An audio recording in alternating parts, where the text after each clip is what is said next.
కాక. చాలా రోజుల తర్వాత ఈ రకంగా లైవ్లోకి రావడం చాలా ఆనందంగా ఉంది. మీతో లైవ్లో ఈ రకంగా కూర్చొని దేవుని విషయాలు తెలియపరచడం, తెలియజేయడం ఎంతో ఆనందదాయకంగా ఉంది. ప్రియులారా,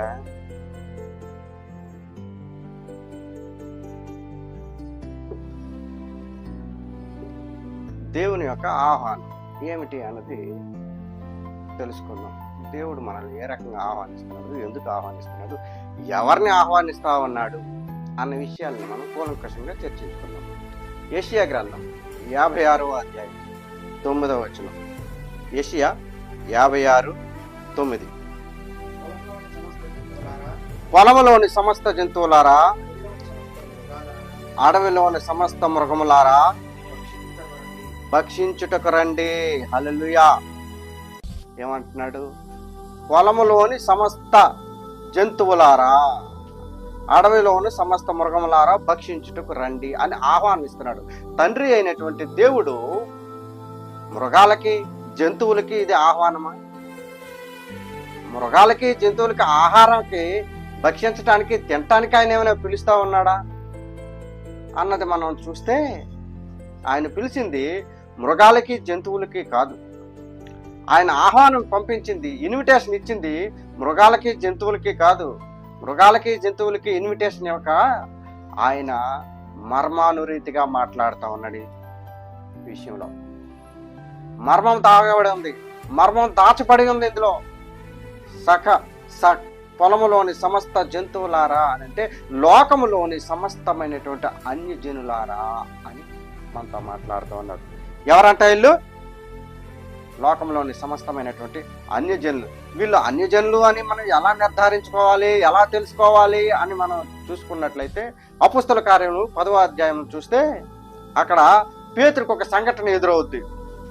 పేతురికి ఒక సంఘటన ఎదురవుద్ది. ఆ సంఘటన ప్రకారంగా మనం దేవుడు అన్యుల గురించి ఇక్కడ మాట్లాడుతూ ఉన్నాడు. దేవుడు అన్యులను పిలుస్తూ ఉన్నాడు.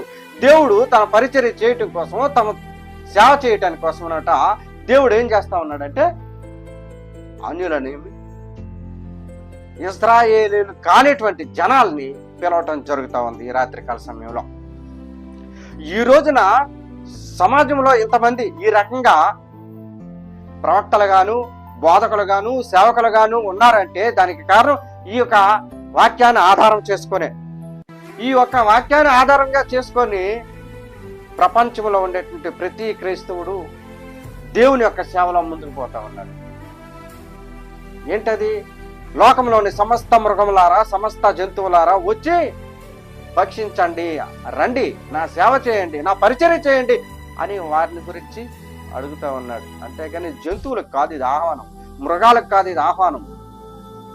అన్య జనాంగాని కోసం, అన్యుల కోసం. ఎందుకు? ఇది కేవలము యూదుల కోసమే నేను వచ్చాను అన్న అపోహలో ఉన్నటువంటి యోధా జనాంగానికి ఈయన ఈ రకంగా తెలియపరుస్తూ ఉన్నాడు. ఆయన యూదుల కోసం కాదు, సమస్త మానవాళి కోసము వచ్చాడు. అందుకే ఇక్కడ ఏమంటున్నాడు? సమస్తమైనటువంటి మృగములారా భక్షించుటకు రండి అంటున్నాడు. వీళ్ళు మృగాల, ఇంతకీ జంతువుల అన్నది తెలియాలంటే అపోస్తల కార్యములు 10వ అధ్యాయం 12వ వచనం. అపోస్తల కార్యములు 10:12. అందులో భూమి యందు సకల విధములైన చతుష్పాద జంతువులను, ప్రాకు పురుగులను, ఆకాశ పక్షులను ఉండెను.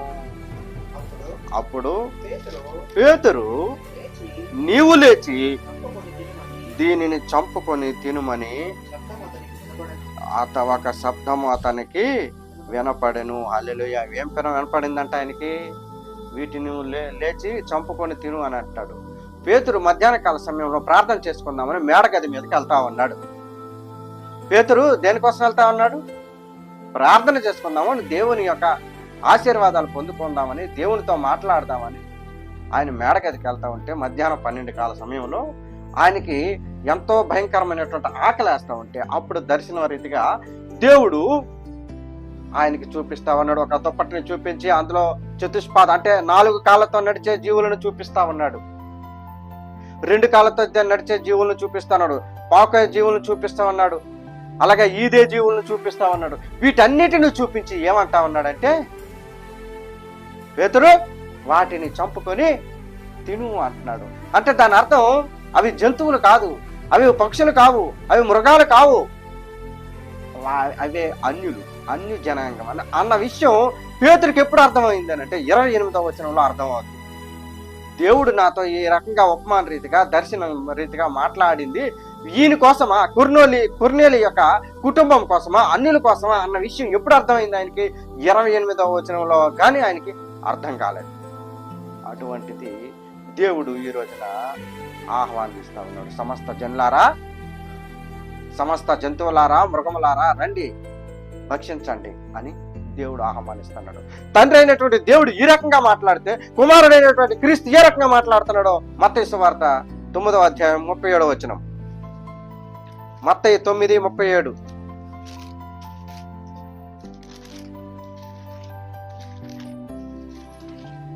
మత్తయి సువార్త 9వ అధ్యాయం 37వ వచనం.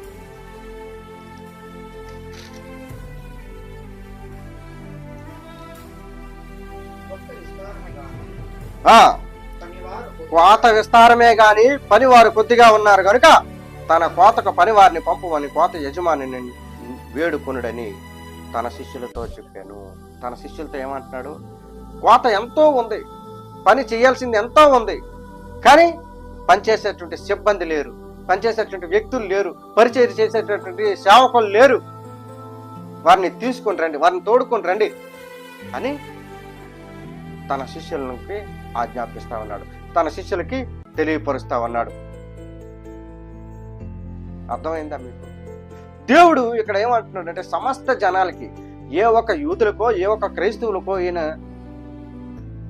సంబంధించిన వాడు కాదు, సమస్త జనాలకి, సమస్త మానవాళికి, స్త్రీ భేదం కానీ, లింగ భేదం కానీ, పురుష భేదము స్త్రీ భేదం అనే తేడా లేకుండా కానీ అందరికీ ఒకే రీతిగా ప్రేమించే దేవుడు ఆహ్వానిస్తూ ఉన్నాడు. రండి నా పరిచర్య చేయండి, నన్ను భక్షించండి, రండి తినండి, ఎంతో విస్తారంగా ఉండేటువంటి ఈ పంటను కోయండి, రండి సేద్యం చేయండి అని ఈ రాత్రికాల సమయంలో మనతో మాట్లాడుతూ ఉన్నాడు. ప్రియ సహోదరి సహోదరుడా, ఈ అన్యులకి ఈ రకమైనటువంటి చాలా మంది ఏమనుకుంటారంటే, మేము అన్యులు వెళ్ళకపోమండి, మేము అన్యులు ఎట్లా తినమండి, వాళ్ళ ఇళ్లలో మాకు ఏ రకమైనటువంటి పెళ్ళిళ్ళకి పేరంటాలకి పోమండి అంటే ఎవడు బొమ్మన్నాడు? దుర్బాధ. నువ్వు అన్యులింటికి పోకపోతే ఆడు మారేది ఎప్పుడు? నువ్వు అన్యులింటికి వెళ్ళి వాళ్ళతో నువ్వు సత్సంబంధం కల్పించుకోకపోతే వాడు మారేది ఎప్పుడు? వారు దేవుడిని తెలుసుకునేది ఎప్పుడు? దేవుడే సాక్షాత్తు దేవుడే ఇక్కడ ఏమంటున్నాడు? సమస్త అన్యజనులారా రండి భక్షించండి అని ఆయన పరిచర్య చేయమంటున్నాడు. ఓన్లీ ఈ జాయిన్ అవ్వమంటలేదు ఇందులో. మీరు క్రైస్తవంలోనో లేకపోతే యోధా మతంలోనో జాయిన్ అవ్వండి అని ఆయన అంటలేదు. వచ్చి నా పరిచర్య చేయండి, నా సేవ చేయండి, నా గురించి తప్పించండి, ప్రార్థించండి, ప్రపంచానికి నా గురించి తెలియపరచండి అని ఆయన చెప్తా ఉంటే నేటి సమాజం ఎలా ఉందంటే, అన్యులు వెళ్ళకపోము, వాళ్ళ పిల్లలకు పేరంటాలకు పోమని అంటే ఎవరికి నష్టం? మీకు నష్టం. ఆత్మీయంగా ఒకటి ఎదగకపోవడానికి ఈ రకమైనటువంటి వ్యక్తిగత అభిప్రాయాలకి తావివ్వటం వల్లనే. నీ వ్యక్తిగత అభిప్రాయాన్ని దేవుని విషయాల్లో ఆపాదించకండి. దేవుడు ఇక్కడ క్లియర్గా చెప్తా ఉన్నాడు, ప్రతి ఒక్కరూ రండి, వచ్చి ఏం చేయాలంట? భక్షించండి, సర్వీస్ చేయండి, సేవ చేయండి, పరిచర్య చేయండి అంటున్నాడు. అంతేగాని నువ్వే చెయ్యాలి, దీనికి నువ్వు మాత్రమే అర్హుడు, నువ్వు దీన్ని చేయగలవు అని నిన్ను గురించి మాత్రమే అంటలేడు. పేతురు దాన్ని అలానే అనుకున్నాడు. పేతురు ఎందుకంటే వీళ్ళు ఎక్కడ ఎవరి దగ్గర ఉండరు, దూరంగా ఉంటారు, ఒకరి దగ్గర పరిచర్య చేసే రకంగా ఉండరు వాళ్ళు. అటువంటిది పేతురు ఏమనుకుంటా, ఆ పేతురుకి అది చూపించే విషయంలో ఆయనకి 28వ వచనంలో అర్థమవుతుంది. పేతురు అపోస్తల కార్యములు 10:28 చదువునా? అపోస్తల కార్యములు 10:28.